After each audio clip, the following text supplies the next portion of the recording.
Rising science academy, हम बातों पे नहीं मेहनत पे यकीन करते हैं। Assalamu alaikum dear student, I hope you will be fine. Today we are going to discuss about 12.5 topic. Second year physics का हमारे पास 12.5 टॉपिक है इलेक्ट्रिक फ्लक्स। अब इलेक्ट्रिक फ्लक्स के बारे में हम डिस्कस करते हैं। लास्ट टाइम हमने डिस्कस किया था इलेक्ट्रिक फील्ड लाइंस के बारे में, उससे पहले हमने डिस्कस किया था इलेक्ट्रिक फील्ड के बारे में। तो इलेक्ट्रिक फील्ड हमने पढ़ा था कि वो एरिया होता है, वो स्पेस होती है जिस पर एक पॉजिटिव चार्ज दूसरे पर अट्रैक्शन या रिपल्शन की फोर्सेस एक्सर्ट करता है। ठीक है, उसके बाद माइकल फैराडे साहब ने कहा था कि वो जो एरिया होता है उसको हम स्पेसिफिक नाम देते हैं, उसको हम रिप्रेजेंट कर सकते हैं इलेक्ट्रिक फील्ड लाइंस की शक्ल में। तो हमने क्या किया था, उसको इलेक्ट्रिक फील्ड लाइंस की शक्ल में डिनोट किया था। अब उसके बाद जो है ना, आज का जो हमारा टॉपिक है वो इलेक्ट्रिक फ्लक्स है। अब इलेक्ट्रिक फ्लक्स क्या होता है? वो जो स्पेसिफिक एरिया से लाइंस निकल रही हैं, अगर उनके रास्ते में हम कोई ना कोई ऑब्जेक्ट रख दें तो उस ऑब्जेक्ट पर क्या असर पड़ेगा, क्या लाइंस उसमें से पास करेंगी, किस कंडीशन में पास नहीं करेंगी, किस कंडीशन में मैक्सिमम होंगी, किस कंडीशन में मिनिमम होंगी। तो इस केस को आज हमने डिस्कस करना है। तो जो हमारा पास टॉपिक है वो है इलेक्ट्रिक फ्लक्स। अब इलेक्ट्रिक फ्लक्स क्या होता है, पहले इसकी डेफिनेशंस को हम नोट करते हैं, उसके बाद फर्दर इसके जो है ना यूनिट्स और फार्मूलाज को देखते हैं।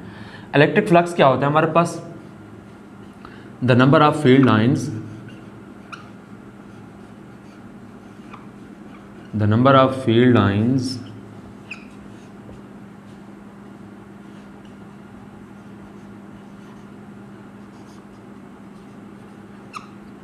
passing through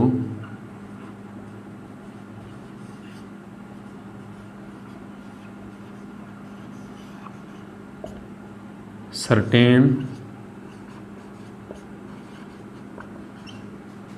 element area।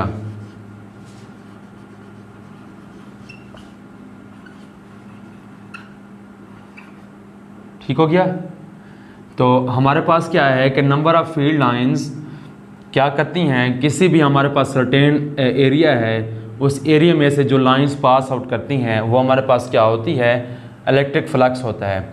अब मैं आपको एक एग्जांपल देता हूँ कि हमारे पास जो है ना, अगर किसी भी चार्ज से, ये हमारे पास चार्ज है, इससे फील्ड लाइंस निकल रही हैं। ठीक हो गया, पॉजिटिव चार्ज है, आउटवर्ड डायरेक्शन में लाइंस निकलेंगी। अब अगर हम क्या करें, इस फील्ड लाइंस के जो है ना हदूद में कोई ना कोई एलिमेंट रख दें, कोई ना कोई ऑब्जेक्ट रख दें, तो उसमें से क्या कंडीशन हो गया कि हम फर्ज करते हैं कि यहाँ पे हमने कोई ना कोई ऑब्जेक्ट रख दिया है। ठीक हो गया, ये हमने कोई ना कोई ऑब्जेक्ट रख दिया है। इसमें से देखें कितनी लाइंस पास आउट कर रही हैं, 4 लाइंस पास आउट कर रही हैं। तो हमारे पास जितनी लाइंस इसमें से पास आउट करेंगी, या इसका क्या होगा, इलेक्ट्रिक फ्लक्स होगा।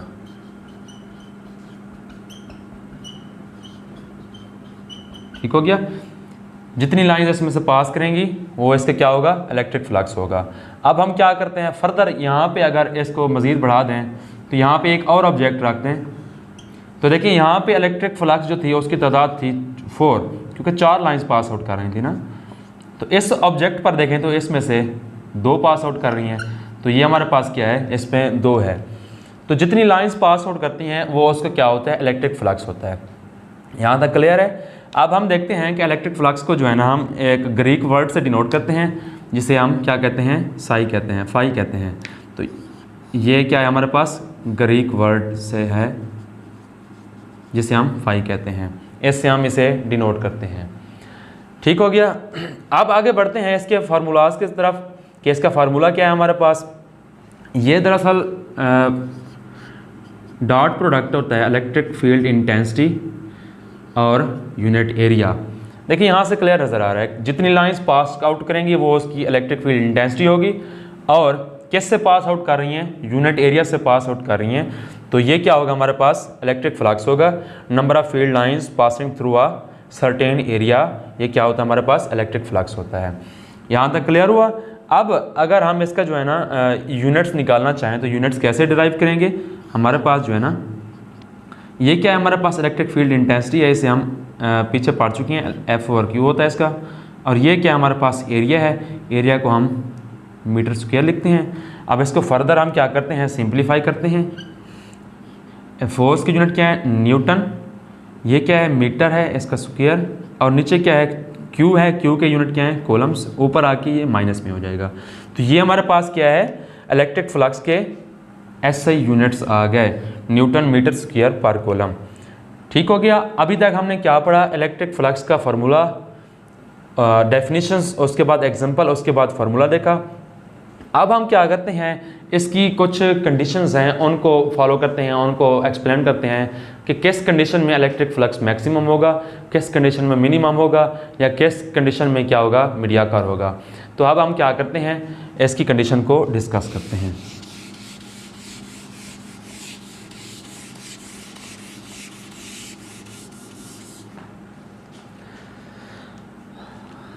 इसकी बेसिकली 3 कंडीशन है।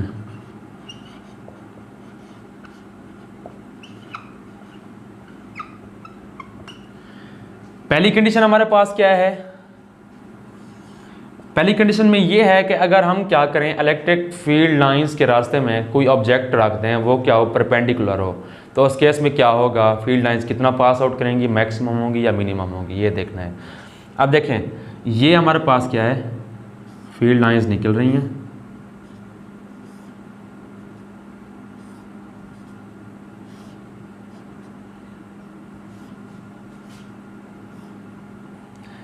चलें ये देखें, हमारे पास पहली कंडीशन में क्या है कि अगर फील्ड लाइंस पास हो रही हैं किसी चार्ज से, कोई पॉजिटिव चार्ज है, इससे फील्ड लाइंस आउटवर्ड निकल रही हैं, तो पहली कंडीशन में क्या है कि हम कोई ना कोई ऑब्जेक्ट क्या करते हैं, परपेंडिकुलर रखते हैं।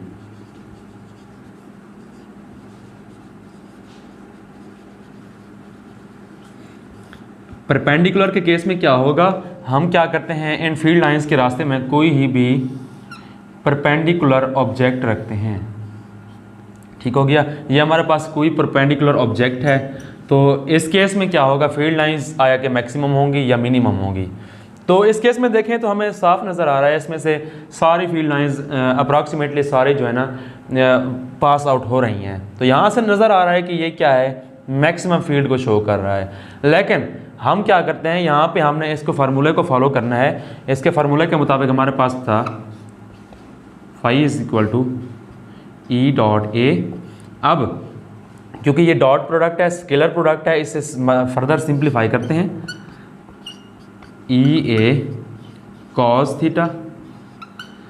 अब कॉस थीटा के केस में क्या होगा कि कॉस थीटा, अब यहाँ हम क्या करेंगे, इसका एंगल नोट डाउन करेंगे।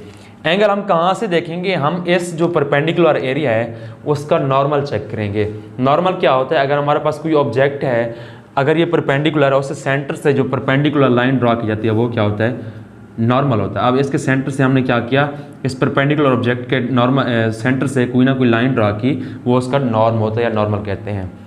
अब देखते हैं, हमने इस नॉर्मल के लिहाज से एंगल चेक करना है। अब ये देखें, नॉर्मल की डायरेक्शन जो है ये वाली है, फील्ड लाइंस की डायरेक्शन क्या है, फील्ड लाइंस की डायरेक्शन भी सेम है, इसी डायरेक्शन में है। ये देखें, फील्ड लाइंस भी इसी डायरेक्शन में पास हो रही हैं। तो यहाँ से जाहिर हो रहा है कि जो एरिया है उसके नॉर्मल और फील्ड लाइंस के दरमियान एंगल जो बन रहा है वो हमारे पास क्या है, 0 डिग्री का बन रहा है। तो अब हम क्या करेंगे, यहाँ पे 0 पुट करेंगे, उसके बाद आंसर को नोट डाउन करेंगे। अब हम जानते हैं कि cos 0 हमारे पास क्या होता है, 1 के इक्वल होता है। तो हमारे पास इलेक्ट्रिक फ्लक्स जो आ गया वो मैक्सिमम आ गया। तो यहाँ से अगर पहले हम ऑब्जेक्ट को देखें तो हमें नज़र आ रहा था कि मैक्सिमम लाइंस पास आउट कर रही हैं, लेकिन हमने क्या किया, नॉर्मल के केस में इसका जो है ना वेरिफिकेशन की बाय यूजिंग फार्मूला। तो हमारे पास फिर भी क्या हुआ, इलेक्ट्रिक फ्लक्स मैक्सिमम आ रहा है। तो हम कहेंगे when we place the object perpendicular in the way of electric field lines then electric flux will be maximum. तो इस केस में क्या होगा, इलेक्ट्रिक फ्लक्स क्या होगा, मैक्सिमम होगा। ठीक हो गया। अब देखिए मैं आपको समझाता हूँ। हमारे पास जो है ना, ये देखें, ये हमारे पास क्या है, कोई पेज है, हमने यहाँ से फील्ड लाइंस आ रही हैं, ये फील्ड लाइंस हैं। तो इस पेज में से क्या होंगी, मैक्सिमम फील्ड लाइंस पास हो सकते हैं क्योंकि ये परपेंडिकुलर हेल्ड किया हुआ है। तो इस केस में भी आप इसको समझ सकते हैं। नेक्स्ट कंडीशन हमारे पास है कि अगर हम क्या करें, इस फील्ड लाइंस के रास्ते में कोई पैरेलल ऑब्जेक्ट रखते हैं, तो पैरेलल के केस में क्या होगा, पैरेलल के केस में हम देखते हैं कि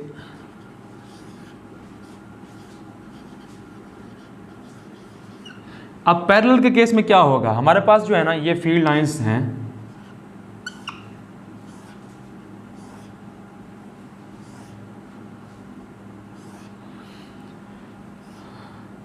अब देखें ये हमारे पास फील्ड लाइन पास आउट हो रही निकल रही थी किसी चार्ज से। अब आगे हम क्या करते हैं, इसके रास्ते में कोई ना कोई फ्लैट हमवार या कोई पैरेलल ऑब्जेक्ट रख देते हैं जो क्या होता है उन फील्ड लाइंस के पैरेलल होता है। तो अब इस केस में देखें हमें साफ नज़र आ रहा है कि कोई ऑब्जेक्ट है वो पैरेलल रखा हुआ है, तो इसमें से मिनिमम ना होने के बराबर लाइंस पास आउट कर रहे हैं, कोई भी लाइंस पास आउट नहीं कर रहे। ये तो हो गया हमारे पास पिक्चर के जरिए हमने देखा कि कोई लाइंस पास आउट नहीं कर रही। अब हम दूसरे केस में देखते हैं, जैसे पिछले केस में हमने एक्सप्लेन किया था कि फार्मूले के जरिए इसको दोबारा एक्सप्लेन करते हैं, दोबारा फार्मूले के जरिए इसको एक्सप्लेन करते हैं। हमारे पास क्या होगा, अब देखें दोबारा इसका नॉर्मल ड्रा करें, नॉर्मल ड्रा करेंगे। नॉर्मल क्या होता है, सेंटर से परपेंडिकुलर ड्रा करते हैं। अब देखें ये इसका सेंटर था, इससे परपेंडिकुलर ड्रा किया। अब देखें परपेंडिकुलर जो है ना नॉर्म की डायरेक्शन अपवर्ड है। अब फील्ड लाइंस कैसे मूव कर रही हैं, ये फील्ड लाइंस की डायरेक्शन है। अब देखें फील्ड लाइंस और नॉर्मल के दरमियान एंगल कौन सा बन रहा है, 90 का एंगल बन रहा है। तो अब हम क्या करेंगे, यहाँ पे cos 90 डिग्री पुट आउट करेंगे। तो उसके बाद देखते हैं हमारे पास क्या आंसर आता है। जब हमने cos 90 पुट आउट किया तो हमारे पास cos 90 क्या होता है, 0 की इक्वल होता है। जब ये यहाँ पे हम 0 पुट करेंगे तो हमारे पास 0 क्या होगा, मल्टीप्लाई हो रहा है, इस सारी वैल्यू को 0 कर देगा। तो हमारे पास फ्लक्स क्या आ जाएगा, मिनिमम अप्रॉक्सीमेटली इक्वल टू 0 आ जाएगा। तो no number of lines pass out करेंगे इस एरिया से। अब हमने क्या करना है, तीसरे केस में देखना है कि अगर हमारे पास कोई ऑब्जेक्ट है वो ना ही परपेंडिकुलर है ना ही पैरेलल है, मतलब क्या है कि कारों के केस में है, तो उस केस में क्या होंगे, नंबर ऑफ लाइंस कैसे पास आउट करेंगे। देखिए हमारे पास है ये कोई ऑब्जेक्ट है, ढलवान सतह पे रखा हुआ है, ऐसे ना परपेंडिकुलर है ना फ्लैट है। तो इस केस में क्या होगा, इस केस में देखते हैं हमारे पास कितनी लाइंस पास आउट करती हैं। यहाँ से number of field lines pass out हो रही हैं, ठीक हो गया। तो इस केस में भी हम देखते हैं, देखें इसमें से कुछ लाइंस पास आउट हो रही हैं, कुछ पास नहीं हो रही। तो इस केस में हमने फिर फार्मूले को देखना है। अगर पिक्चर देखें तो हमारे पास क्या है कि कुछ लाइंस पास हो रही हैं, कुछ नहीं हो रही, लेकिन हम फिर फार्मूले को यूज़ करेंगे।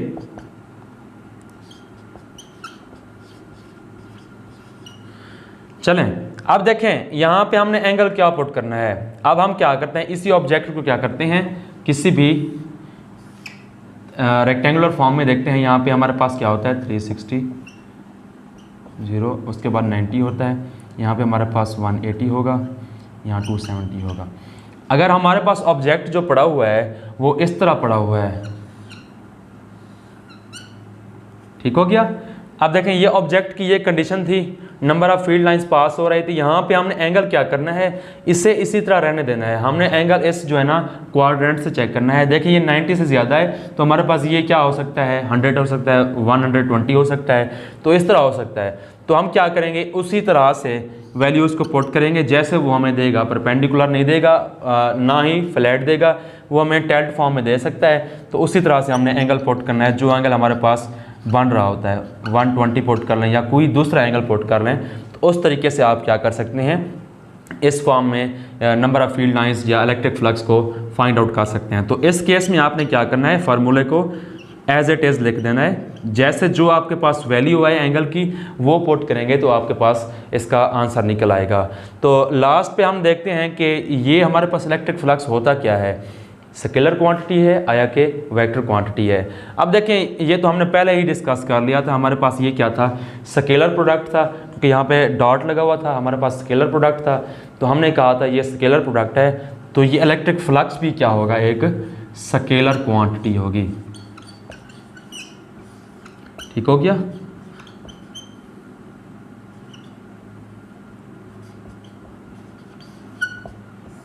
तो यहाँ तक हमारा जो टॉपिक है इलेक्ट्रिक फ्लक्स वाला कंप्लीट हुआ। हमने जस्ट इलेक्ट्रिक फ्लक्स की जो है ना डेफिनेशंस पढ़ी। डेफिनेशंस के बाद हमने क्या देखा कि हमारे पास है इलेक्ट्रिक फ्लक्स जो है ना उसके यूनिट्स पढ़े। उसके बाद हमने क्या देखा कि हमारे पास क्या होता है, इसकी 3 कंडीशंस होती हैं। पहली कंडीशन में हमने देखा अगर हम परपेंडिकुलर ऑब्जेक्ट रखते हैं तो फिर क्या होता है।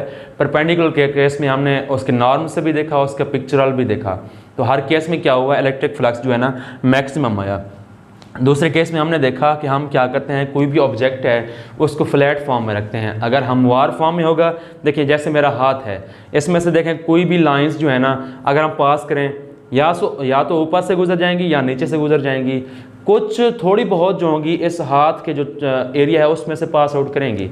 इसी तरह क्या कह सकते हैं हम, उसमें से अप्रॉक्सीमेटली 0 के इक्वल जो होती हैं electric field lines pass out करती हैं। तो उस केस में हमने फार्मूले से भी देखा कि पैरेलल के केस में क्या होगी, इलेक्ट्रिक फील्ड लाइंस या इलेक्ट्रिक फ्लक्स क्या होगा, 0 के इक्वल होगा।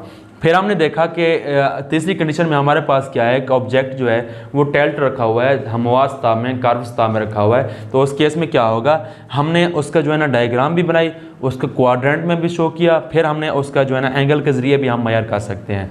तो फिर हमने देखा कि इलेक्ट्रिक फ्लक्स क्या होता है, हमारे पास ये स्केलर प्रोडक्ट है और ये स्केलर क्वांटिटी है।